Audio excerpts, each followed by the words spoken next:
Hi, a very good evening, all of you. So today's YouTube live will focus on permanent mandibular first molar, the occlusal aspect. So we'll have an image-based discussion, and after the session, we'll post some multiple choice questions in the community page of YouTube channel. So I hope your day is going fine. And in today's live, as I said, apart from the occlusal aspect of mandibular first molar, we'll also have a brief comparative analysis with that of maxillary first molar, permanent maxillary first molar's occlusal aspect, right? So initially what we'll try to do is we will discuss permanent mandibular first molar, image-based discussion, and after that we'll have textbook review. I'll be following Wheeler's 10th edition, page number 192. So we'll have some textbook review briefly, and then we'll go ahead with our MCQs discussion on community page. So I hope you guys are all ready, and yeah, let's start. So first and foremost, let me just present you this image, and then simultaneously we'll have a discussion.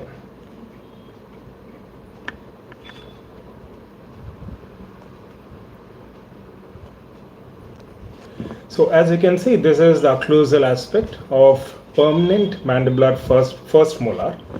So you can clearly see the outline. It seems to be having four sides, right? So all mandibular molars, they are usually quadrilateral in shape, okay?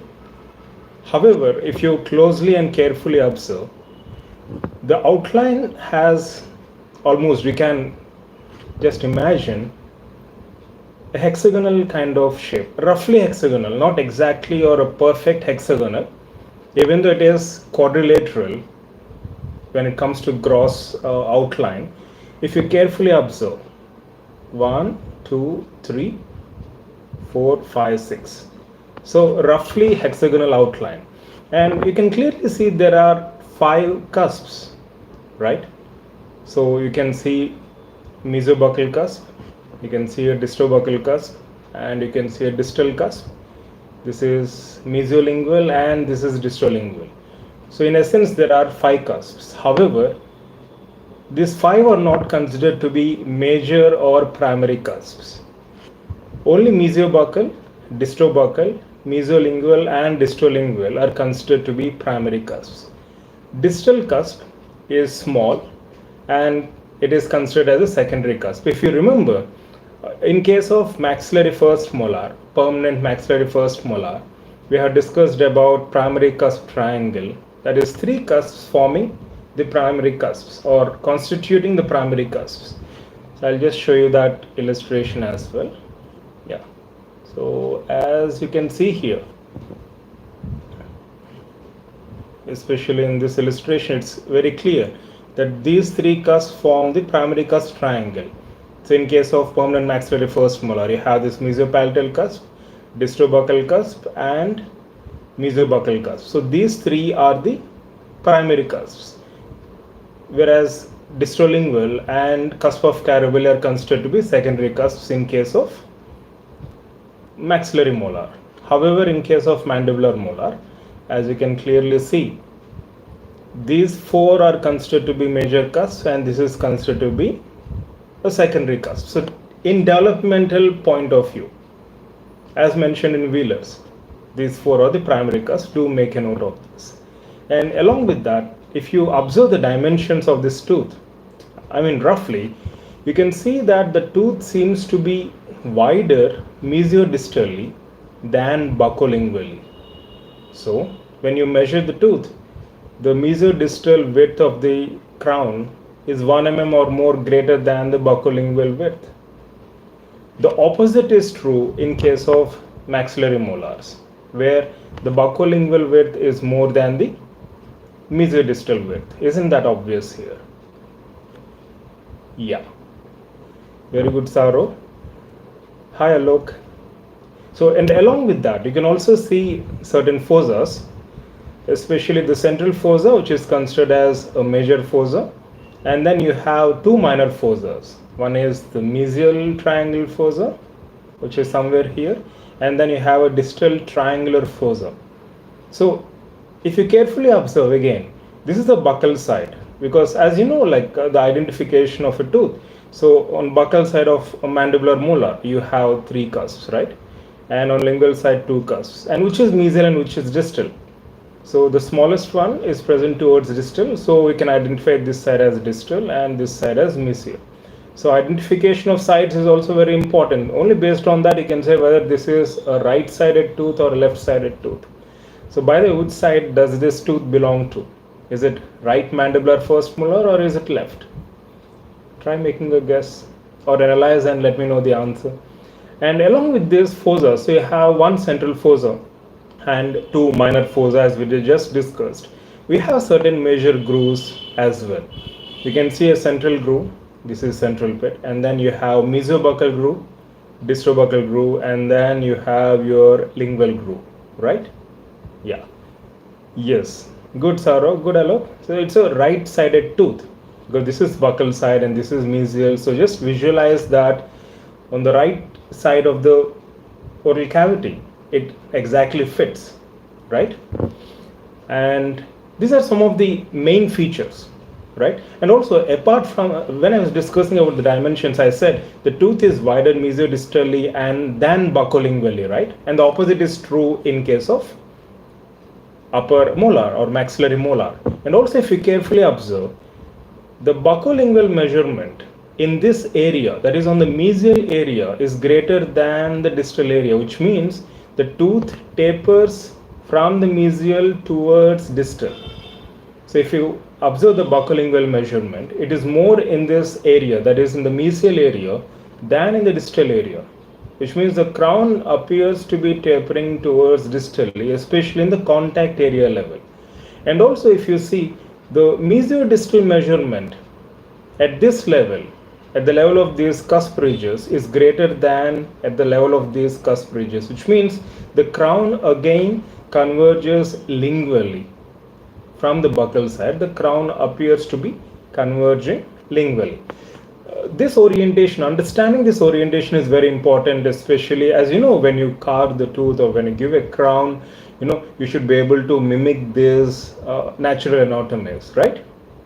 And not doing it in a reverse manner. So these are some of the major features of the occlusal aspect of mandibular first molar, permanent mandibular first molar. And one more point which I would like to add here is the distobuccal cusp and distal cusp show greater variation among all the cusps in case of mandibular molars. You can just make a note of that point as well, right? Now, let me just keep this here itself, or let me just hold it like this, and then simultaneously I will review the literature which is available on in Wheeler's. So I'll be following Wheeler's 10th edition, page number 192. So if anyone has a copy of a textbook with you, you can just keep it open and then simultaneously go through the content which we will review now. And in the process, we'll try to highlight certain important points. You can make a note of certain important points or underline them as per your convenience. Consider this as your notes, right? So first and foremost, the mandibular first molar is somewhat hexagonal from the occlusal aspect. Not exactly hexagonal, but somewhat hexagonal. If you visualize this as one side, 6 sides for hexagonal, right? This is one side, this is the other side, number 2, and this will be third side. And in case of the other side as well, you will have these 3 sides. So roughly hexagonal, you can say. The crown measurement is greater by 1 mm or more mesiodistally than buccolingually. And it must be remembered that the opposite arrangement is true of maxillary first molar, as we already discussed. And the buccolingual measurement of the crown is greater on the mesial than on the distal side. As you can see, the buccolingual measurement is greater on the mesial than on the distal side. Also, the measurement of the crown at the contact areas, which includes the 2 buccal cusps and distal cusp, is greater than the mesiodistal measurement of the 2 lingual cusps. In other words, the crown converges lingually from the contact areas. Observe the contact area. This is the contact area here. And this is a contact area here. So you can see that the mesiodistal measurement at this level is more than this level, which means the crown converges lingually. So this is the buccal side, and from there it is converging lingually, right? And it is interesting to note the degree of development of individual cusps from occlusal aspect. The mesobuccal cusp. By the way, the size of the cusps, this is one thing which I really wanted to highlight, and let me just highlight that right now. If you see, in case of maxillary molar, we have seen the size of the cusp, the order of the size of the cusp from the largest to the smallest. So as you know, mesopalatal, as we already discussed in last live session, mesopalatal is the largest, followed by distobuccal, followed by mesobuccal, right, and followed by distolingual or distopalatal, and the smallest will be the cusp of Carabelli. So Z-shaped pattern, I think we discussed that previously. Or did I get it wrong? Mesopalatal is the largest cusp, right?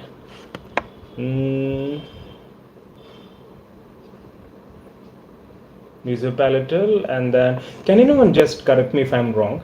The order of the size of the cusps in case of maxillary first molar, I even remember telling you about a Z-shaped pattern. So can any one of you give me the order of the size of the cusps in case of maxillary first molar? Mesopalatal is the largest for sure based on the size, and the smallest is cusp of Carabelli. What about the rest of the cusps?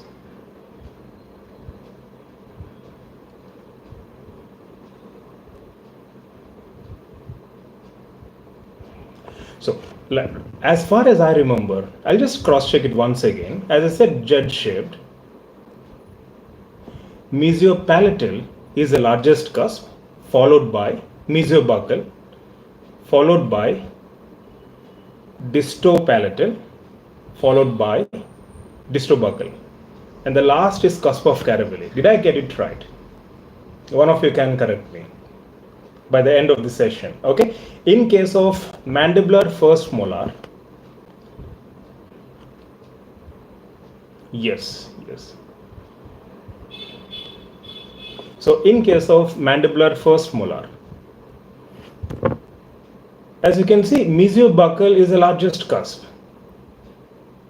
followed by lingual cusps, which are almost equal in size, and then followed by distobuccal cusp, and the smallest one is distal cusp. So as you can see, that's the order of the size of the cusps in case of mandibular first molar. Mesobuccal, followed by lingual cusp, followed by distobuccal cusp, followed by distal cusp. Okay. Saurav, Vikas, hi Vikas. Yes, mesopalatal followed by mesobuccal. In fact, if you remember, we spoke about a Z-shaped pattern to easily remember, right? So as you can see here, mesopalatal is the largest, go in the form of a Z or N. Mesopalatal followed by mesobuccal, followed by distopalatal, followed by distobuccal, and the smallest of all will be cusp of Carabelli if at all it is present, right? So in case of mandibular molar, I hope you got the order. So mesobuccal is the largest, followed by lingual cusps, which are almost equal in size. Yes, followed by distobuccal, followed by distal cusp, from the largest to the smallest. Okay. Yeah, let me just put it here and then let me continue with the text. And also, more variance is evident in the development of the distobuccal and distal lobes than in any of the other cusps. The one point which we discussed previously. And rest of the points I think we can just skip. And if you see, there has been something that's mentioned in italics.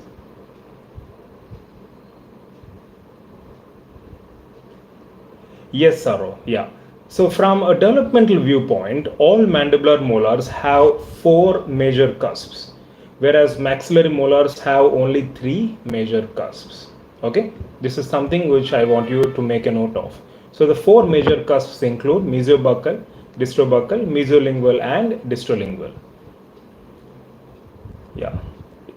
And the occlusal surfaces, again, we have discussed about the major fossa, central fossa, right? This is a central fossa, and we have this triangular fossa, mesial triangular fossa and distal triangular fossa. And then we have central developmental groove, mesobuccal, distobuccal developmental grooves, and lingual developmental grooves. And I think we can skip the rest of the part. And as you know, these are your marginal ridges, mesial marginal ridge and distal marginal ridge. Mainly, I think these are the points which are more than sufficient to cover. We need not go into rest of the things. They talk about other supplemental grooves and stuff, and we'll post some multiple choice questions on the community page, and let's see how it goes. Okay, yeah. Distopalatal is smallest in maxillary molar. Yeah, if at all cusp of Carabelli is not present. So once again, if you see in case of maxillary permanent maxillary first molar, right? So mesiopalatal is the largest cusp, followed by mesiobuccal, followed by, oh, Saurav, you seem to say that the sequence which I'm giving is wrong. We'll do one thing. Let's review it right now.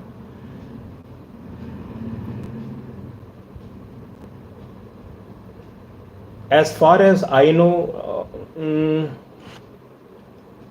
no, distropalatal should come third in sequence. It is distrobuccal which is smallest, but let's review the literature right now and then remove this confusion. Maxillary first molar. Jet-shaped pattern is something which I keep saying in order to easily remember, but let's cross-check it once again and confirm it right now.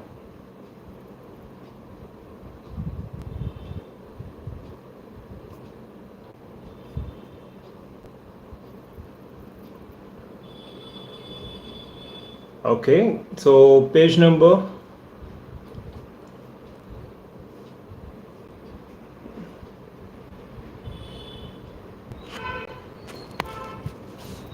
page number 173. So mesiopalatal is the largest cusp. It is followed in size by mesiobuccal, and then distolingual, and then distobuccal. No, we're not talking about primary cusp triangles here. We're just talking about the order of the size of the cusps. Don't get confused between both aspects. When it comes to primary cusp triangle, okay, as you can see, the oblique ridge, this is the oblique ridge, and this one. This appears like a triangle. This is your primary cusp triangle. But when it comes to the order of the size of the cusps, mesiopalatal is the largest, followed by mesiobuccal, followed by distolingual or distopalatal, followed by distobuccal. Okay, both are different topics. Like this forms your primary cusp triangle, and these are primary cusps. Okay, and it has nothing to do with the size. When it comes to size, follow this jet-shaped sequence. We do have this confusion often. So in order to keep it simple, start from mesiopalatal and then follow a jet pattern or N pattern, or whatever it is. That's easy for you to remember. So mesiopalatal is largest, followed by, yeah, I'm simultaneously reviewing the literature as well, followed by mesiobuccal, followed by distolingual, distobuccal, and cusp of Carabelli. Okay. Yeah. So this is in brief about mandibular first molar, the permanent mandibular first molar, occlusal aspect. So the overview here is that it has roughly hexagonal outline, and even though we have these four basic sides, it is considered to be hexagonal. When it comes to mandibular second molar or third molar, they are quadrilateral in shape, four sides. And in case of mandibular second molar, we talk about a plush-shaped occlusal outline when it comes to the grooves, the central grooves, buccal and lingual grooves. Yeah. So when it comes to mandibular first permanent molar, we have this roughly hexagonal outline with four major cusps: mesiobuccal, distobuccal, mesiolingual, distolingual, and the distal cusp, which often forms the contact with the adjacent tooth, is considered to be the smallest cusp. And we have central fossa, one major fossa, and then two minor fossa: central fossa, mesial triangular fossa, and distal triangular fossa. And along with that, we have central groove, mesiobuccal groove, distobuccal groove, and lingual groove. And also, we have seen that when it comes to variation in cusp shapes or cusp sizes in all the mandibular molars, usually it's the distobuccal and distal cusps which show that variation, and the images have been presented in Wheelers. And when it comes to the size of the cusps, always remember that mesiobuccal is the largest, followed by two lingual cusps, which are almost equal in size, followed by distobuccal, followed by distal. So starting from the largest cusp towards the smallest cusp. And here we try to have a comparison with maxillary first molar as well. When it comes to the dimensions, in case of mandibular first molar, it is wider mesiodistally than buccolingually, where the opposite is true in case of maxillary molars. That is, in case of maxillary molars, the tooth is wider buccolingually than mesiodistally. And also in case of mandibular first molar, we have seen how the tooth converges distally from the mesial aspect and how it converges lingually from the buccal aspect. So this taper or convergence helps us to prepare better models, especially when we are delivering such tooth or teeth to the patients. And finally, we have seen the size of the order, we have seen the order of the size of the cusps, and also we have seen what are the primary cusps and what are the secondary cusps.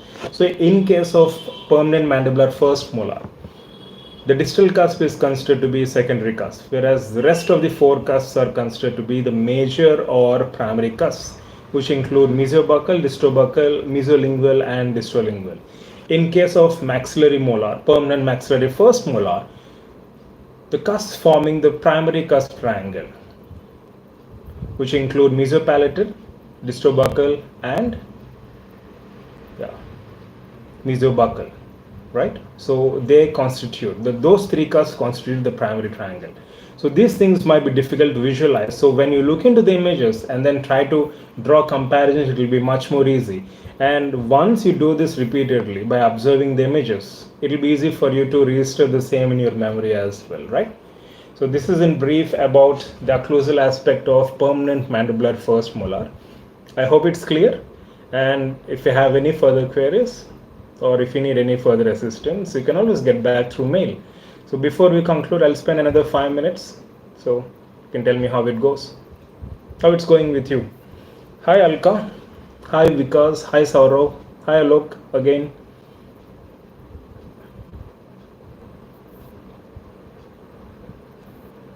Yeah.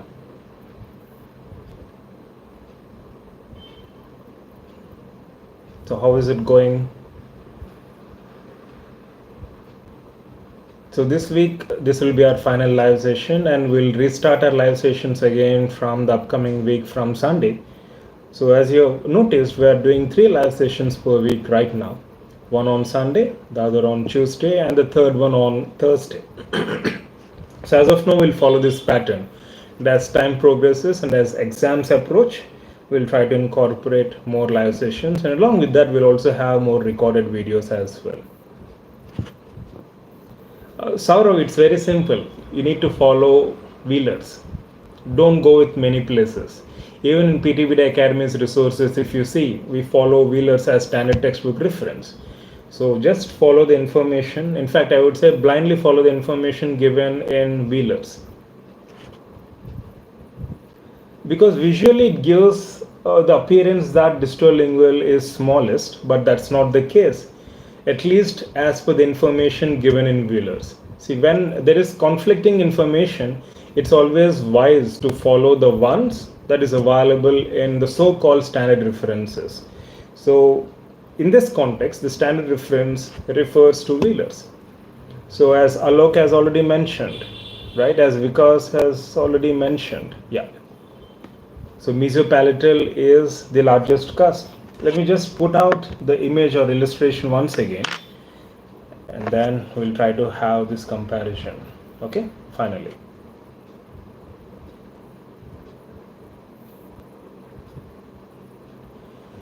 When it comes to visual appearance, distopalatal appears to be smallest, but for nature's sake, we'll follow the information given in Wheelers. Okay, so as you can see, mesopalatal, we'll follow the jet pattern. Okay. I used to remember this as jet pattern. So mesopalatal is largest, followed by mesiobuccal, and then followed by distopalatal and distobuccal. Okay. Even though this appears very small, but this is third in order as given in Wheelers.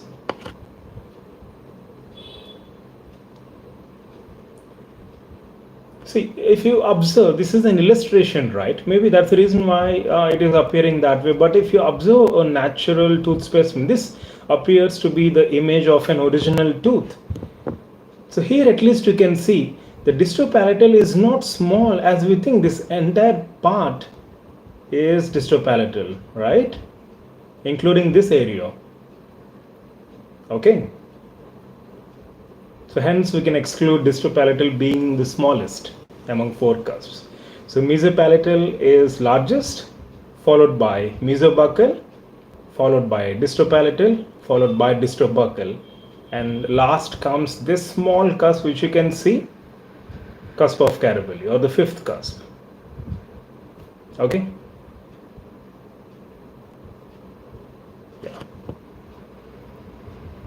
Whereas in case of mandibular molar, this is quite easy to remember because mesobuccal is obviously larger in appearance, right? And lingual cusps appear to be almost equal in size, followed by this distrobuccal and distal cusp being the smallest comparatively.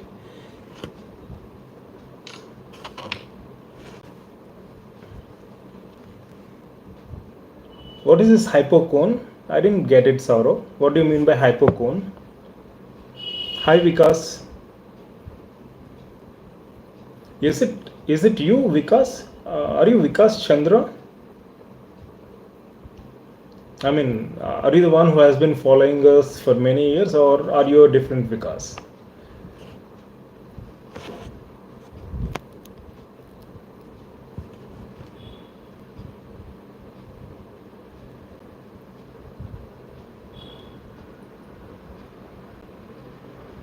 Okay, you're a different Vikas. Okay, fine. Okay, welcome to our YouTube live. Which place are you from, Vikas? So, yeah, Alok says distrobuccal is smaller and Caravel is smallest if present. Yes, Alok. Yeah. I hope it's clear, right? I hope the order of the size of the cusps is clear. Often there will be confusion. So remember the Z pattern or the Z pattern, alphabet Z, starting from the mesopalatal cusp.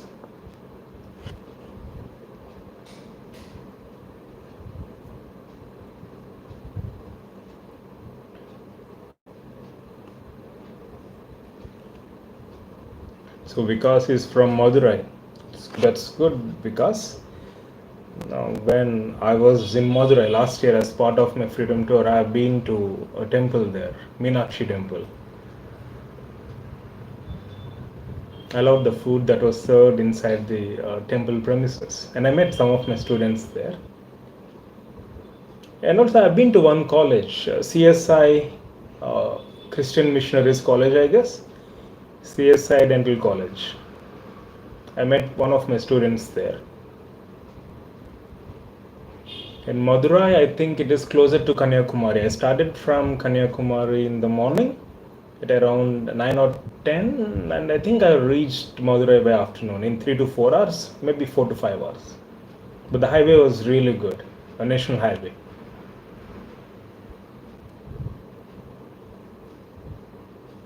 Hi Subhash Pentela.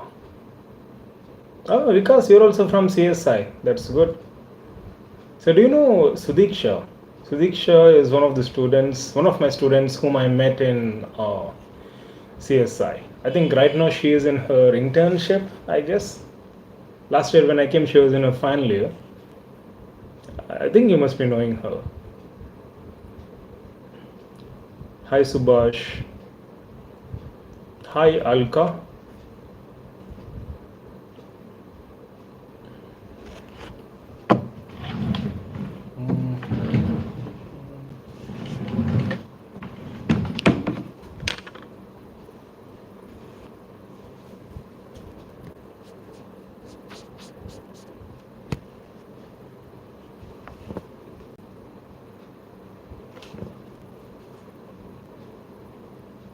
Did the camera clarity improve? I think till now it was a bit foggy.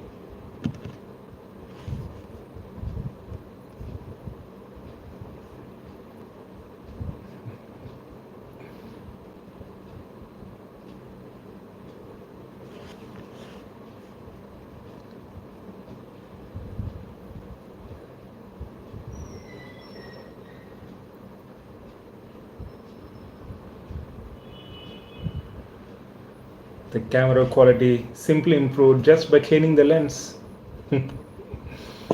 I should have done that previously, but it's okay. It's never too late.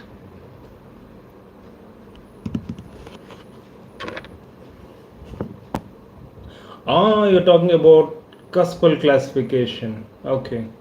Yeah.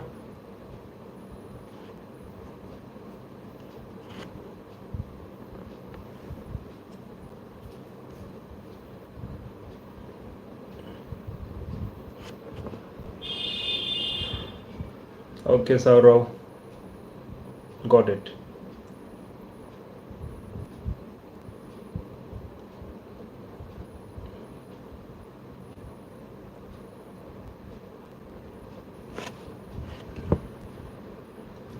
Okay, guys, so in that case, I'll conclude this session and I'll start posting questions on the community page.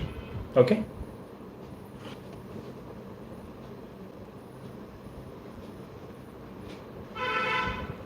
Yes, Saurav, that's true. Distal lingual cusp gradually gets smaller. It's a secondary cusp. It gradually gets smaller and disappears sometimes in third molar, giving a heart shape. Very true and very good. Yeah. Okay, guys, so have a wonderful weekend and I'll see you again in another live session. We'll update you on our community page and you can keep a tab on our social media platforms for the next update. We'll come up with a general topic on Sunday and then we will go ahead with subject discussion. Okay? Yeah. Good night.